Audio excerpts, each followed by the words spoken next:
Well, it is official. The Los Angeles Lakers have not missed the playoffs, at least not yet. Most likely, they'll be the 7th seed, and at worst, the 8th seed. And from where this team started at the beginning of the year, being 2-10, this is a massive turnaround, and honestly something that should be applauded. Now, with that being said, looking at a playoff series versus Memphis or Denver, me personally, I wouldn't pick them to win either of those series. But looking at the NBA media, some of the high-profile analysts, I think most of them would take LA to beat those teams. And for me, that is absolutely shocking. And like I said before, LA having this turnaround was fantastic. And after trading Westbrook, getting Vanderbilt, Russell, even Beasley, undeniably, they've gotten better. But with that being said, I think two things can be true at the same time.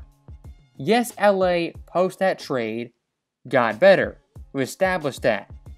But at the same time, them getting better does not make them a real threat in the Western Conference and a threat to win a championship. For me personally, that is not a hot take, that's simply reality.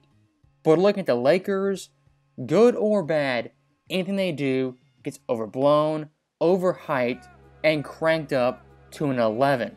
And when it comes to this team, I'm still not buying the hype that they're a championship team or even a Western Conference Finals team. And looking at the usual suspects in the media, the hot takes right now for this Lakers team are flying fast. As Kendrick Perkins says LA will make the finals with Anthony Davis carrying them. Gilbert Arenas says LeBron James at age 38 will carry them to a title. Isaiah Thomas says the Western Conference teams in the top 7 all fear LeBron James. Skip Bayless has the Lakers in the Western Conference Finals, taking Phoenix to 7 games.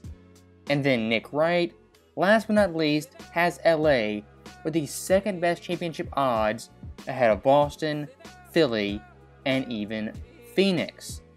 You have numerous outlets like Fox Sports, ESPN, Sports Illustrated, etc. all in line saying Lakers, at worst, will make the Western Conference Finals. I totally disagree with that, but I gotta give them credit. They're putting their balls on the table and going all in with this team. As looking at the Western Conference, I will admit, the landscape is kinda weak compared to past seasons. And realistically, I think Denver, Memphis, and Golden State, even Phoenix, all realistic shots to win the conference. Now, looking back at LA, post the trade deadline, their X factor has been Anthony Davis. As finally, Anthony Davis is playing like Anthony Davis should, averaging 25.1 points, 13.2 boards, 2 blocks on 54.4% shooting. The Lakers in that stretch are 19-11 with Anthony Davis leading the way. And more importantly, when LeBron James was hurt, AD led LA to a 9-5 record, keeping them above water in a competitive West. I'll give massive props to Anthony Davis, as post the All-Star break, he's been healthy, great on defense, great on offense, and a dominant force in the paint. And after Kevin Garnett, Shaq, even Charles Barkley all called him out, his play recently has been top 10 worthy. And finally, in 2023, he's taken the keys from LeBron James, who's nearly 40. Now, narrowing that scope, looking at the last 15 games, LA also has been on a hot streak, going 10-5, which is the second best record during that time period. They're 5th in plus minus, 6th in points per game, and 8th in defensive rating. On paper, all highly impressive stats offensively, defensively, and record-wise. But when you really dive deep into it, it's not as impressive. As looking at their wins, they're against cream puff teams who are either tanking, not trying, or both. As since LeBron James came back, they beat the Bulls once, who are the 10th seed, lost to them once, beat Minnesota, who's the 8th seed, beat Houston, who is barely an NBA team. They beat Utah in overtime with Kelly Olynyk as their best player. They beat the Suns, a decent win. Oh wait, never mind. Kevin Durant, Booker, CP3, and Ayton were all sitting. And lastly, beat the mighty Olynyk Jazz once again. I don't see one quality win since LeBron came back. Now, the one competitive game they did have was versus the LA Clippers, and this game was hyped up as the battle of who would be the 6th seed. And for the Lakers, this game was crucially important, as if they won, most likely they would avoid the play-in tournament and face the Kings in the first round. What happened in this game? The Lakers were smoked from the jump. That Clippers team right there is the only legit team LA has played in their last 10 games, and they got embarrassed on the court.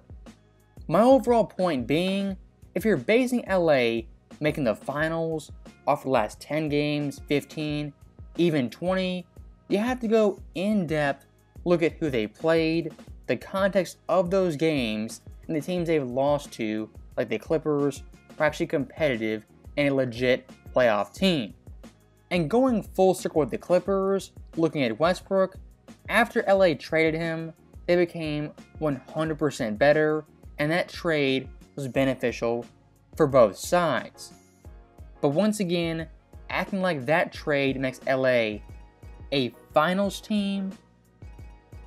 Come on guys, put the pipe down. It's not happening this year. And just so we're clear, before the playoffs actually start, I want everyone to hear this narrative from Kendrick Perkins that is being spread far and wide by ESPN as well as Fox Sports.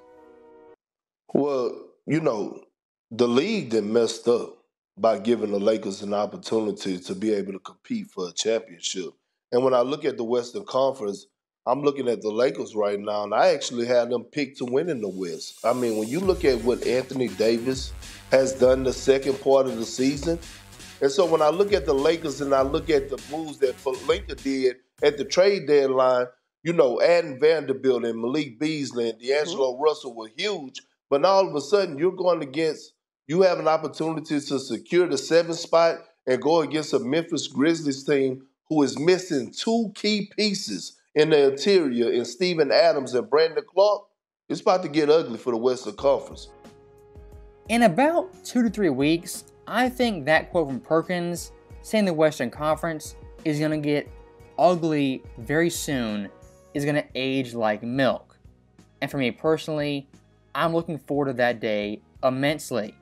Because like I said, this team being a 7th seed, even an 8th seed, I don't think their actual play on the court and the competition they've beat warrants that hype or that attention. As people are clearly forgetting, the NBA playoffs are a grind to get through. And if you had to bet, do you think Anthony Davis is not going to get hurt for 6 more weeks? Or LeBron James, who's 38, won't face some type of injury in the postseason? I'm not wishing injury upon anyone, I am simply evaluating the facts and what most likely would happen. As Anthony Davis is injury prone and LeBron is up there in age. And outside those 2 veterans, who does LA have who's experienced in the playoffs? You have Austin Reeves, who's their 3rd best player arguably, who has never played a game in the playoffs. You have D'Angelo Russell, who in his playoff career has never won a series and is a career 34.9% shooter. Looking at this team top to bottom, them winning a championship, making the finals, making the West Finals, even the 2nd round, I don't see happening. Now, the last thing I do want to talk about is the NBA media and how they're going to spin this once the dust settles. One way I see it they're going to ignore everything and sweep it under the rug. Or 2, they're going to make excuses, qualifiers, as to why LA didn't advance as far as they thought. All I know is, it's going to be a fun, wild ride that most likely won't last past April. So, as always, thank you guys for watching, hope you enjoyed it. I'll see you next time.